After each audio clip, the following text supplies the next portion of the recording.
Khalid bin Walid ini adalah panglima perang yang tercatat mengalahkan 1.800 peperangan tanpa pernah sekalipun kalah, baik ketika dia menjadi kaum musyrikin maupun dia kaum muslimin. Yang bisa mengalahkan rekornya dia adalah Alexander the Great. Nah, tapi bedanya Alexander the Great dengan beliau Khalid bin Walid radhiyallahu anhu, kalau Alexander the Great ada di belakang meja, dia hanya mengatur strategi saja. Tapi kalau Khalid bin Walid adalah orang yang paling depan ketika berada dalam peperangan. Beliau ya memimpin kaum muslimin ketika di Konstantinopel sebelum diawali oleh Muhammad al-Fatih, ya, ketika mengalahkan Konstantinopel hanya dengan sepertiga dari pasukan.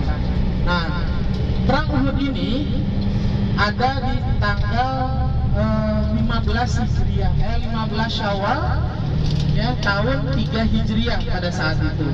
Pada saat itu kaum muslimin sedang nikmat-nikmatnya dan euforia dalam kemenangan di perang Badar. Yang dipimpin perang Badar siapa? Sayyidina Hamzah, ya, pada saat itu. Dan salah satu pemimpin Quraisy yang meninggal atau mati pada saat itu adalah suaminya Hindun. Nah, di perang Uhud ini, inilah kehebatan Rasulullah Shallallahu Alaihi Wasallam. Beliau khalifah, beliau Rasul, beliau ini pemimpin dari kaum muslimin. Tapi mata-mata, ketika ada mata-mata dari kaum muslimin yang datang ke kota Mekah dan mengatakan akan ada penyerangan besar-besaran ke Madinah sebanyak 3.000 pasukan pada saat itu, ya, 3.000 pasukan yang dikomandoi oleh Khalid bin Walid pada saat itu. Khalid bin Walid dan Sayyidina Hamzah merupakan dua orang yang didoakan oleh Rasul, ya, langsung meminta Rasulullah untuk memberikan hidayah kepada Hamzah dan Khalid bin Walid, karena Khalid bin Walid ini panglima perang, ya, sedangkan Sayyidina Hamzah ini adalah salah satu panglima perang juga kaum Quraisy, sangat hebat. Kemudian beliau ini bodyguardnya Rasul, dia tidak pernah lepas dari Rasulullah kemanapun Rasulullah berada kecuali berada di rumahnya.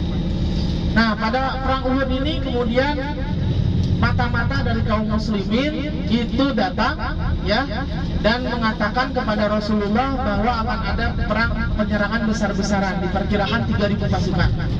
Akhirnya Rasulullah mengumpulkan para sahabat dari kaum Muhajirin maupun kaum Ansor. Nah, apa yang harus kita lakukan?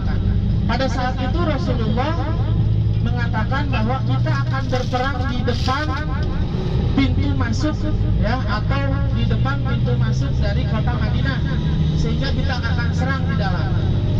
Lalu para sahabat mengatakan bahwa sebaiknya jangan di dalam kota Madinah, ya, di pintu masuk, tapi harusnya di luar, yaitu ditunjuklah perang Uhud. Pada saat itu, ya, Rasulullah bermimpi. Pada saat itu Rasulullah bermimpi bahwa beliau sedang mengangkat pedang, kemudian pedangnya akan retak, ya, pedangnya retak, kemudian diambil lagi.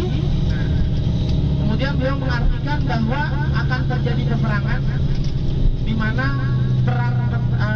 pedangnya retak itu berarti akan terjadi kekalahan, tetapi pada akhirnya nanti kaum muslimin akan menang. Nah, kita sudah sampai, ya, di perkebunan kurma.